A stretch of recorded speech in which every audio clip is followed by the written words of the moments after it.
नमस्कार दोस्तों, chill screams के एक और एपिसोड में आपका स्वागत है। यह वो जगह है जहां डर आपके दिल की धड़कनें तेज कर देता है और रातें भयानक सपनों से भर जाती हैं। तैयार हो जाइए, क्योंकि आज की कहानी आपके दिल की धड़कनें रोक देगी और रातों की नींद उड़ा देगी। तो चलिए, लाइट बंद कर दीजिए और अपने कानों में ईयरफोन लगा लीजिए और हमारे साथ बने रहें।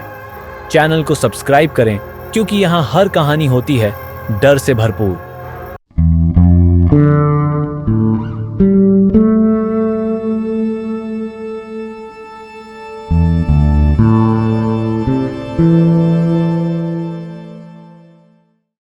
तीन घनिष्ठ मित्र राहुल, सुमित और अर्जुन एक लंबे अरसे से किसी खास जगह पर घूमने का विचार कर रहे थे।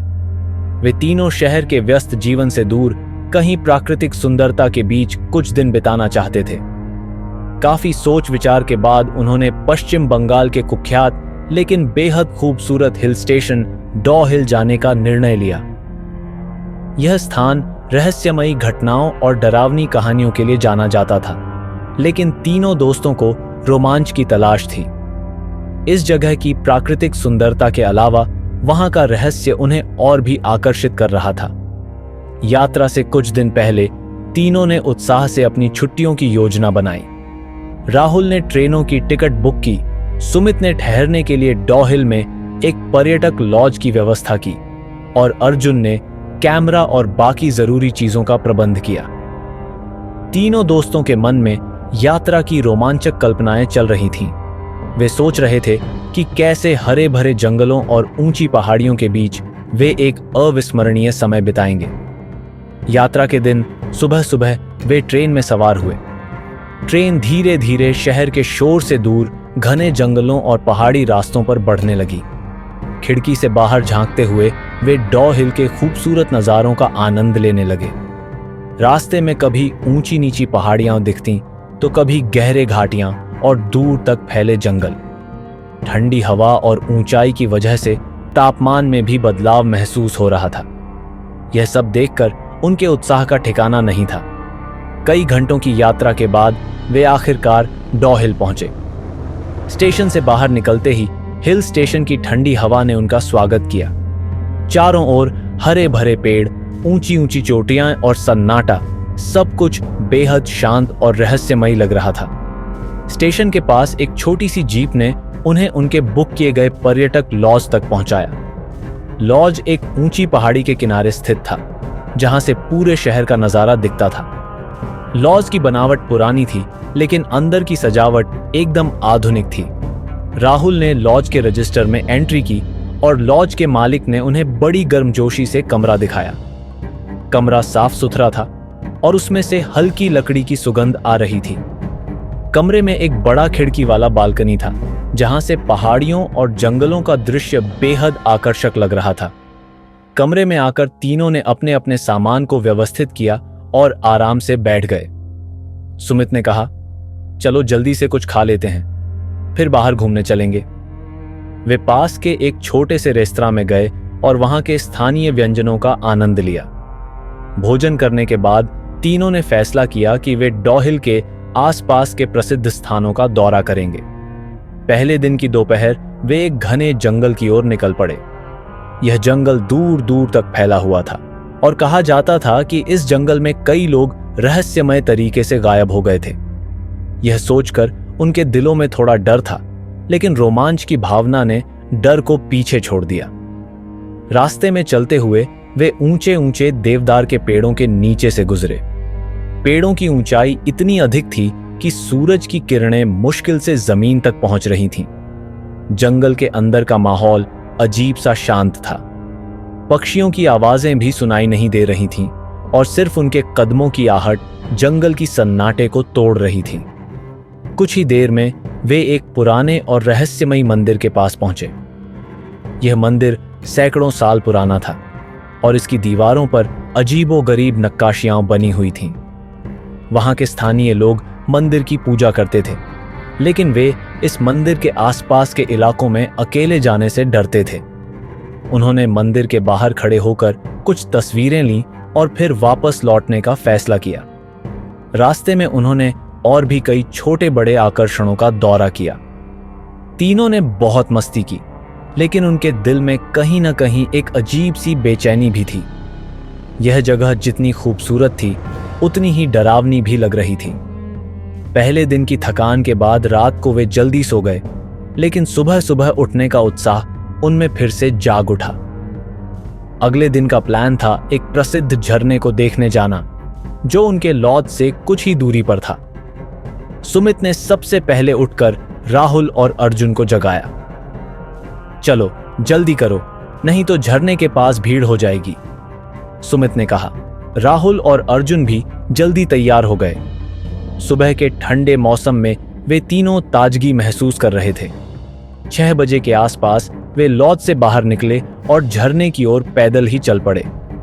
रास्ते में हल्की धुंध छाई हुई थी और पक्षियों की हल्की हल्की चहचहाहट उनके कानों में गूंज रही थी। रास्ते में चलते हुए एक अजीब और आकर्षक घर उनके सामने आया। यह घर काफी दूर था और उसके चारों ओर की हरियाली बेहद सजीव और हरी भरी थी। सुमित ने उसकी ओर इशारा करते हुए कहा, वह घर कितना खूबसूरत है, देखो, और कितना साफ सुथरा भी लग रहा है। तीनों उस घर की ओर खींचे चले गए। घर पूरी तरह से साफ था, जैसे कोई नियमित रूप से उसकी देखभाल कर रहा हो, लेकिन वहां आसपास कोई और घर या इंसान नहीं दिख रहा था। घर के दरवाजे पर एक छोटा सा नोट चिपका हुआ था, यह घर बिकाऊ है। राहुल ने हल्के से दरवाजे को धक्का दिया और दरवाजा खुल गया। अंदर का नजारा एकदम साफ सुथरा और सजीव था। हर कोना एकदम सलीके से सजा हुआ था। दीवारों पर पुरानी तस्वीरें लगी थीं, जो इस घर के इतिहास की ओर इशारा करती थीं। फर्श पर एकदम नई लकड़ी का काम था और पूरे घर में हल्की हल्की धूप अंदर आ रही थी, जो घर के माहौल को बेहद शांत और सुकून भरा बना रही थी। तीनों ने पूरे घर का निरीक्षण किया। अंदर कोई नहीं था, लेकिन ऐसा लग रहा था जैसे यहां कोई रहता हो जो अचानक कहीं चला गया हो। घर के हर कमरे में अजीब सी शांति और सुकून था, लेकिन यह शांति धीरे धीरे एक अजीब भय में बदलने लगी। अर्जुन ने कहा, क्या हम इस घर में रात बिता सकते हैं? यह जगह तो किसी फिल्म के सेट जैसी लग रही है। राहुल और सुमित हंसने लगे, लेकिन धीरे धीरे यह विचार उनके दिलों में घर कर गया। तीनों ने फैसला किया कि वे यहाँ रात बिताएंगे और इसे एक रोमांचक अनुभव के रूप में देखेंगे। बाकी समय वे झरने पर जाकर बिताएंगे और फिर वापस आकर इस रहस्यमय घर में रात बिताएंगे। शाम को वे फिर से अपने लॉज लौटे, वहां आराम किया और रात के लिए तैयारियां की। उन्होंने खाने के लिए चिकन करी तैयार की और जरूरी सामान पैक किया। रात के 9 बजे के आसपास वे उस रहस्यमयी घर की ओर निकल पड़े। घर पहुंचने पर वे तीनों अंदर गए। अंदर का माहौल बहुत ही शांत और रहस्यमयी था। उन्होंने ग्राउंड फ्लोर पर अपना सामान रखा और खाना खाने लगे। रात का अंधेरा गहराने लगा था और घर के बाहर ठंडी हवाएं चलने लगी थीं। खाना खत्म करने के बाद तीनों ने सोने का फैसला किया। रात के करीब 11 बजे जैसे ही वे सोने के लिए लेटे, अचानक घर के ऊपर वाली मंजिल से धीमी धीमी आवाजें आने लगीं। यह आवाजें ऐसी थीं जैसे कोई ऊपर चल रहा हो, लेकिन बहुत धीमे और डरावने तरीके से। अर्जुन और राहुल ने तुरंत एक दूसरे की ओर देखा, लेकिन कुछ कहे बिना वे चुपचाप लेटे रहे। रात का सन्नाटा गहराता जा रहा था, लेकिन ऊपर से आती धीमी धीमी आवाजें अब साफ सुनाई देने लगी थीं। ऐसा लग रहा था जैसे कोई अपने पैरों को घसीटते हुए ऊपर की मंजिल पर चल रहा हो। राहुल और अर्जुन एक दूसरे को घबराई नजरों से देख रहे थे, जबकि सुमित गहरी नींद में सो रहा था। राहुल ने धीरे से अर्जुन की ओर इशारा किया और फुसफुसाते हुए कहा, क्या तुमने वो आवाज सुनी?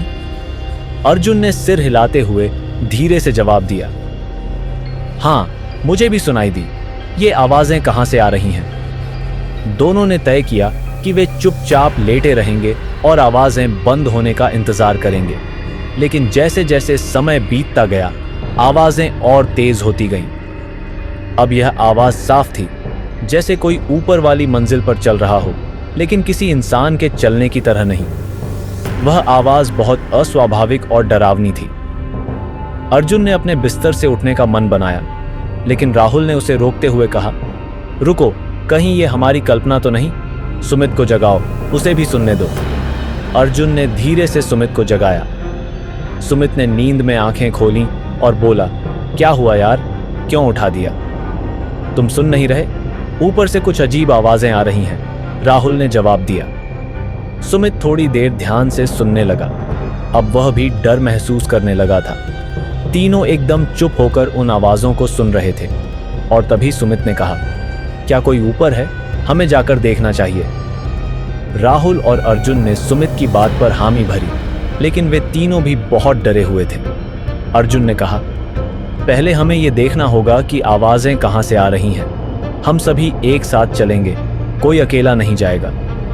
उसी समय सुमित को अचानक बाथरूम जाने की जरूरत महसूस हुई। उसने कहा, मैं बाथरूम हो आता हूं, फिर हम ऊपर जाकर देखेंगे। लेकिन घर के अंदर का बाथरूम बहुत अजीब और डरावना लग रहा था, इसलिए सुमित ने फैसला किया कि वह बाहर जाकर ही बाथरूम करेगा। मैं अभी आता हूं, कहकर सुमित बाहर चला गया। राहुल और अर्जुन बिस्तर पर बैठे इंतजार करने लगे।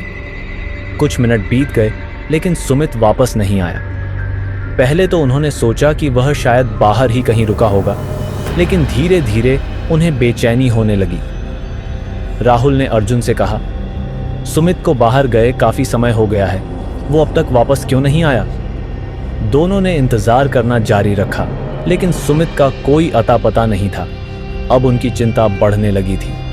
अर्जुन ने कहा, चलो बाहर चलकर देखते हैं, उसे बुलाते हैं, शायद वह सुन नहीं रहा हो।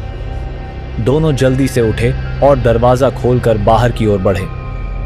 रात का घना अंधेरा और ठंडी हवाएं चारों ओर छाई हुई थीं। बाहर एकदम सन्नाटा था, सिर्फ जंगल की हल्की सरसराहट सुनाई दे रही थी। वे सुमित को आवाजें लगाने लगे, सुमित, तुम कहाँ हो? लेकिन कोई जवाब नहीं आया। अब राहुल और अर्जुन की घबराहट और बढ़ गई थी।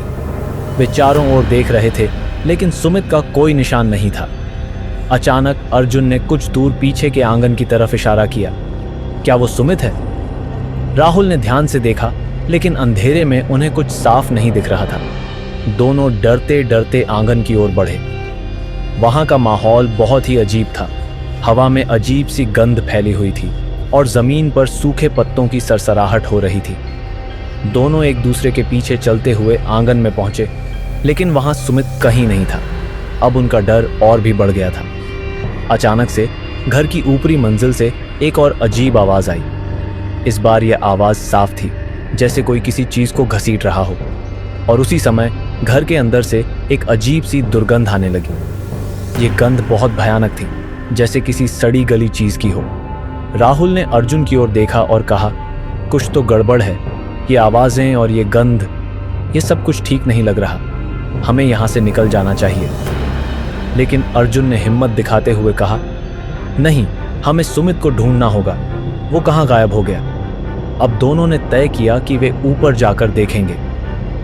अर्जुन ने पहले कदम बढ़ाया और सीढ़ियों की ओर चलने लगा।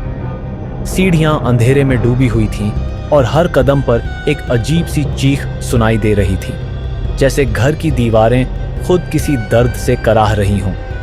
राहुल पीछे पीछे चल रहा था और उसका दिल बहुत जोर से धड़क रहा था।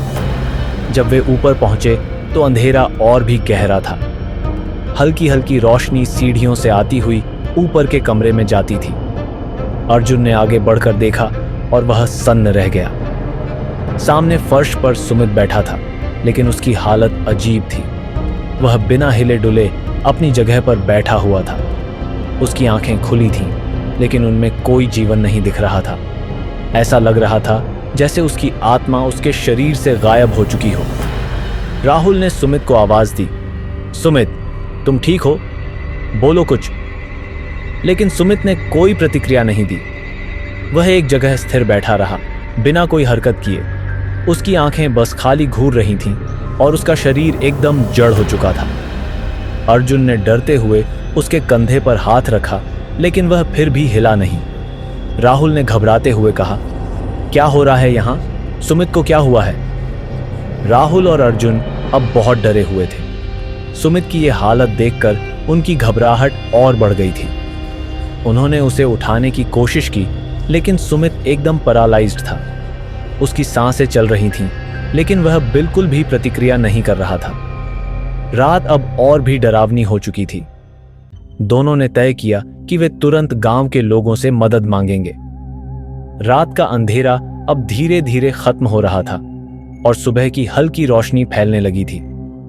अर्जुन और राहुल ने तय किया कि वे अब और इंतजार नहीं कर सकते।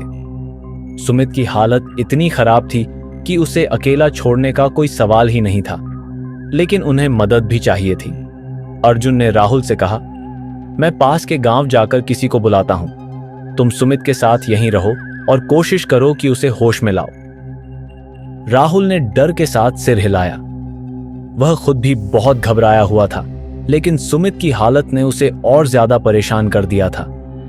अर्जुन जल्दी से बाहर निकला और गांव की ओर दौड़ने लगा। रास्ते में उसे हर पेड़, हर झाड़ी डरावनी लग रही थी। उसकी धड़कन तेज हो रही थी और उसके पैर लड़खड़ा रहे थे, लेकिन उसे किसी भी हालत में मदद लानी थी। कुछ ही समय में अर्जुन गांव पहुंच गया। गांव अभी भी सोया हुआ था, लेकिन एक बूढ़े आदमी ने अर्जुन की आवाज सुनकर अपना दरवाजा खोला। अर्जुन हांफते हुए उस बूढ़े आदमी से मदद मांगने लगा। काका, हमारे दोस्त को कुछ हो गया है, वो हिल भी नहीं रहा, हम एक घर में रुके थे, कृपया मदद कीजिए। बूढ़ा आदमी अर्जुन की घबराहट देखकर समझ गया कि मामला गंभीर है। उसने तुरंत अपने कुछ और साथियों को बुलाया। धीरे धीरे गांव के और लोग इकट्ठा हो गए। अर्जुन ने उन्हें उस घर के बारे में बताया जहां वे रात में रुके थे। गांव वाले अचानक गंभीर हो गए। उनमें से एक ने अर्जुन से पूछा, क्या तुम लोग उस पुराने घर में रुके थे? अर्जुन ने सिर हिलाते हुए कहा, हाँ, वो घर बहुत खूबसूरत था, लेकिन अंदर कुछ अजीब सा लग रहा था। अब हमारे दोस्त की हालत बहुत खराब है। गांव वालों ने एक दूसरे की ओर चिंता भरी नजरों से देखा। बूढ़े आदमी ने अर्जुन से कहा, बेटा, वो घर बहुत पुराना और रहस्यमयी है। वहां कई सालों से कोई नहीं रहता, लेकिन जो भी वहां रात बिताता है उसे कुछ न कुछ अनहोनी जरूर होती है। उस घर में बहुत कुछ अजीब है जिसे हम समझ नहीं पाते। अर्जुन ने डरते हुए पूछा, लेकिन ऐसा क्यों होता है? क्या उस घर में भूत प्रेत हैं? बूढ़े आदमी ने गंभीरता से कहा, हम नहीं जानते कि वहां क्या है, लेकिन अब हमें तुम्हारे दोस्त की मदद करनी होगी। हम डॉक्टर को बुलाते हैं, शायद वो कुछ मदद कर सके। इस बीच राहुल सुमित के साथ घर में ही था। उसने सुमित को हिलाने और जगाने की हर संभव कोशिश की, लेकिन सुमित की हालत जस की तस थी। उसकी आंखें खुली थीं, लेकिन उनमें कोई प्रतिक्रिया नहीं थी। उसकी सांसें तो चल रही थीं, लेकिन उसका शरीर जैसे पत्थर बन चुका था। राहुल को अब अपनी भी जान खतरे में लग रही थी। घर का माहौल बहुत भयानक था। बाहर की हवा में अब भी वही अजीब गंध फैली हुई थी और घर के अंदर का सन्नाटा डरावना लग रहा था। हर छोटी आवाज उसे डराकर चौंका रही थी। कुछ देर बाद अर्जुन गांव के कुछ लोगों और एक डॉक्टर के साथ वापस लौट आया। गांव वालों के साथ आते ही माहौल थोड़ा हल्का महसूस हुआ, लेकिन सुमित की हालत देखकर डॉक्टर भी परेशान हो गया। उसने तुरंत सुमित की जांच शुरू की, लेकिन कोई शारीरिक समस्या नहीं मिली। डॉक्टर ने निराशा भरे स्वर में कहा, इसका शरीर तो बिल्कुल ठीक है, लेकिन ये कोई मानसिक या आत्मिक समस्या लगती है। मुझे नहीं लगता कि मैं कुछ कर सकता हूं। गांव वालों ने डॉक्टर की बात सुनकर एक दूसरे की ओर देखा। तभी बूढ़े आदमी ने कहा, हमें किसी और से मदद लेनी होगी। अर्जुन और राहुल ने गांव वालों को बताया कि सुमित के अलावा उनका एक और दोस्त बाहर गया था, जो अब तक वापस नहीं लौटा। इस बात को सुनकर गांव वाले और भी चौकन्ने हो गए। उन्होंने तुरंत घर के चारों ओर सुमित के उस दोस्त को ढूंढना शुरू किया। थोड़ी देर की खोजबीन के बाद वे लोग घर के पीछे वाले हिस्से में पहुंचे, जहां सूखी घास और पेड़ों के बीच उन्हें सुमित का वह दोस्त बेहोश मिला। वह जमीन पर बेसुध पड़ा हुआ था, जैसे उसकी सारी ताकत छीन ली गई हो। गांव वालों ने उसे उठाया और उसे पानी पिलाने लगे। कुछ देर बाद उसने आंखें खोलीं, लेकिन उसकी याददाश्त पूरी तरह से खो चुकी थी। वह याद नहीं कर पा रहा था कि उसके साथ क्या हुआ था और वह घर के पीछे कैसे पहुंचा। गांव वाले अब पूरी तरह से समझ चुके थे कि उस घर में कुछ भयानक था। उन्होंने अर्जुन और राहुल को समझाया, तुम लोग बहुत बड़ी गलती कर चुके हो।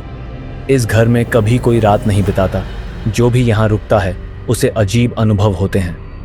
हमें नहीं पता कि इस घर में क्या है, लेकिन जो भी है वो अच्छा नहीं है। बूढ़े आदमी ने कहा, अब हमें सबसे पहले तुम्हारे पैरालाइज्ड दोस्त को यहाँ से दूर लेकर जाना होगा। इस घर में और रुकना ठीक नहीं। राहुल और अर्जुन ने तुरंत फैसला किया कि वे इस भयानक जगह को छोड़ देंगे।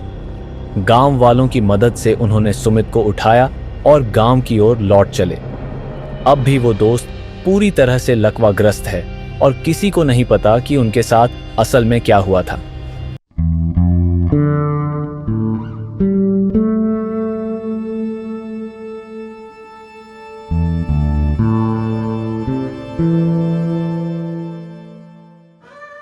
तो दोस्तों, आज की हमारी कहानी यहीं समाप्त होती है। उम्मीद है कि आपको मजा आया होगा। अगर आपको ये कहानियां पसंद आईं तो हमारे चैनल को सब्सक्राइब करें, वीडियो को लाइक करें और अपने दोस्तों के साथ शेयर करें। हमें अपनी राय और डरावनी कहानियां हमारे फेसबुक पेज पर ज़रूर भेजें, जिसका लिंक डिस्क्रिप्शन में है। आपकी कहानियां हमारे अगले एपिसोड में सुनने का इंतज़ार रहेगा। तो फिर मिलेंगे अगली बार एक और भयानक सफ़र के साथ। तब तक के लिए अंधेरे में सुरक्षित रहें और अपने आसपास की हर अजीब चीज़ पर ध्यान दें। धन्यवाद और शुभ रात्रि।